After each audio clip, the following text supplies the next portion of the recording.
Alrighty, starting to tile. I knew that I needed to measure exactly how many rows I would need, so I measured that, and then the cabinets weren't exactly even. So, math is hard. It was a little confusing, and I knew I would need to cut.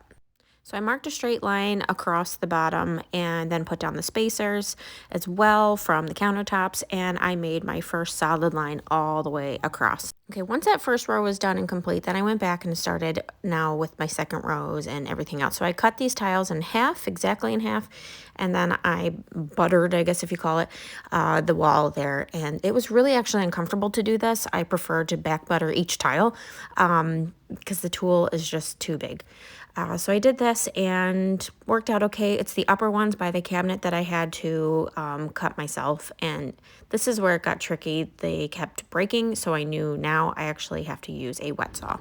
Guess who has no idea what she's doing? That's me.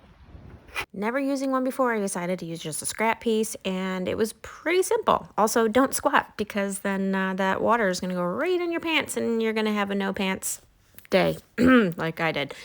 And it's very simple. You go slow, you push it through, and it cuts, and that's the end of that. Could you get away with tiling an entire place with a manual cutter?